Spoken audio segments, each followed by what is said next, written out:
penguji uji kinerja pada PPG Transformasi PAI 2025. Perkenalkan, nama saya Tia Nur Aida, mahasiswa PPG PAI Batch 2 tahun 2025. Saya mahasiswa di LPTK Universitas Islam Negeri Sunan Gunung Jati Bandung dengan nomor NIM 5252113524. Saya pengajar mata pelajaran PAI di SMP Negeri 2 Cipendei. Pada kesempatan ini saya akan melaksanakan praktek mengajar di kelas 7 dengan tema menghadirkan sholat dan zikir dalam kehidupan. Terima kasih, selamat menyaksikan. Bismillahirrahmanirrahim. Assalamualaikum warahmatullahi wabarakatuh. Waalaikumsalam warahmatullahi wabarakatuh. Anak-anak, apa kabarnya hari ini? Alhamdulillah, luar biasa. Allahu Akbar. Masya Allah, anak-anak ibu hari ini sangat bersemangat. Nah, sebelum proses pembelajaran, seperti biasa kita akan berdoa terlebih dahulu agar proses pembelajaran kita lebih berkah. Setelah nanti membaca Al-Fatihah, jangan lupa diteruskan untuk membaca Asmaul Husna. Nah, ada yang masih ingat tidak? Kira-kira hadis apa sih yang membahas keutamaan Asmaul Husna? Hadis riwayat Al-Bukhari. Apa isi hadisnya? Bahwa Allah Subhanahu wa taala memiliki 99 nama atau 100 kurang 1. Dan barang siapa yang menghafalkannya maka akan masuk ke dalam surga. Ada yang mau masuk surga? Silakan ketua kelas untuk memimpin doa terlebih dahulu. Sebelum belajar sebaiknya kita berdoa dimulai.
Sehari-hari, sholat pun begitu. Jadi kalau seandainya kamu setiap harinya banyak melakukan dosa, bayangkan hati kamu kotornya seperti apa. Bayangkan jiwa kamu itu kotornya seperti apa sih. Kalau seandainya kamu gak pernah sholat, hati kamu kalau sudah kotor, kira-kira jauh atau dekat sama Allah?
ada gambar apa? Ibu akan membagikan LKPD yang harus dianalisis oleh masing-masing kelompok nanti. Silakan. Ini kelompok 2, kemudian silakan kelompok 3. Ini kelompok. Yang harus kamu lakukan, kamu beserta kelompok harus berdiskusi.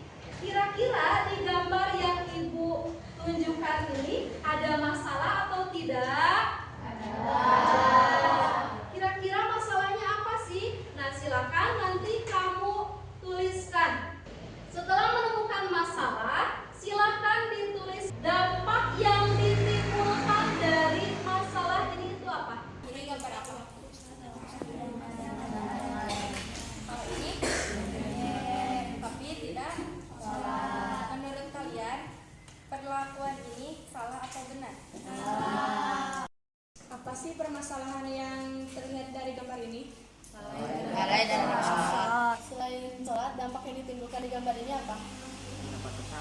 Silahkan cari dalil Al-Quran ataupun hadis yang menjelaskan bahwa ini termasuk ke dalam masalah. Boleh di buku paket yang sudah disediakan, boleh di Al-Quran, boleh juga nanti dari tayangan video pembelajaran yang bisa kamu lihat di handphone. Ibadah yang paling tinggi nilainya dibandingkan dengan nilai ibadah-ibadah yang lainnya. Dan yang penting dalam beribadah kepada Allah Subhanahu wa Ta'ala, apabila kita tidak melaksanakan sholat, maka kita akan berdosa. Setelah kamu tadi berdiskusi dengan kelompokmu bahwa di gambar ini terdapat masalah, kemudian sudah menemukan dalilnya, silakan kamu analisis kembali apakah betul atau tidak permasalahan yang kamu tuliskan itu. Cari solusinya apa sih dari masalah ini tuh apa? Sampai sini bisa dipahami? Bisa ya. Terus ini kan lagi azan itu kan perintah buat berarti anak ini lalai kan? Jadi, menurut kalian, surat dan ayat berapa yang sesuai dengan permasalahan ini? Surat 40, ayat 45. Teman, kira-kira apa sih solusi yang dapat kita ambil untuk menyelesaikan masalah ini? Mengurangi bermain HP, memperbanyak ibadah. Menurut aku, HP-nya disita saja oleh orang tuanya. Sudah paham tugasnya?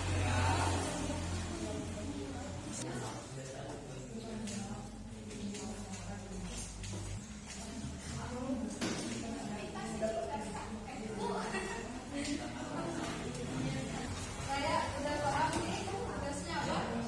Lanjutin ya. Oke, sudah selesai semuanya? Sudah. Siap presentasi? Sudah. Biar lebih semangat, kita tepuk semangat dulu ya. Tepuk semangat.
kita akan meninggalkan sholat dan akan mendapatkan dosa. Kurang-kurangnya bermain game, diberikan waktu yang jelas bisa dari jam 9 sampai jam 11. Perkenalkan, kami dari kelompok 2, saya Agni. Saya Bayu. Saya Lawaras. Di sini kami akan mempresentasikan hasil diskusi kelompok kami. Permasalahan yang terlihat lalai terhadap salat, dampaknya mendapatkan dosa, menjauhkan diri dari Allah dan agama. Salat dan zikir dapat membuat kita terhindar dari perbuatan keji dan dosa. Kami perwakilan dari kelompok 4. Perkenalkan, nama saya Mr. Ramadhani.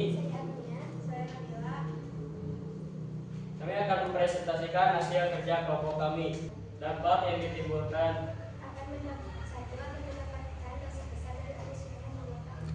solusi yang dianjurkan: 1. Mengurangi bermain HP.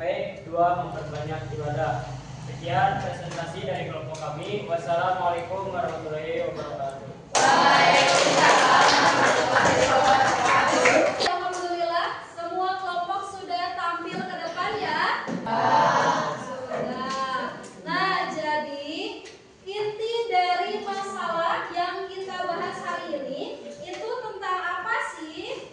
Tentang seseorang yang lalai terhadap sholat. Ini masalah kenapa? Karena lalai terhadap perintah Allah. Salah satunya yaitu perintah sholat. Ada di dalam Quran surat Al-Ankabut ayat 45. Di sana Allah Subhanahu wa taala berfirman, "Bacalah Al-Qur'an dan laksanakanlah sholat." Ya, Allah memerintahkan sholat. Kemudian apa kata Allah? Sesungguhnya sholat itu mencegah dari perbuatan keji dan munkar. Dampak yang ditimbulkan dari permasalahan anak ini apa sih? Yang pertama tadi apa? Jauh dari Allah. Kemudian dia akan mendapatkan dosa. Dan berdasarkan hadis riwayat Ahmad dan Tobroni bahwasanya orang yang tidak sholat itu kelak di hari kiamat akan Allah kumpulkan bersama Qarun, Fir'aun, kemudian Haman. Ya, mau tidak dikumpulkan dengan orang-orang yang Allah murkai? Mau tidak? Tidak. Ya, sehingga agar tidak terjadi masalah seperti ini, maka solusinya apa?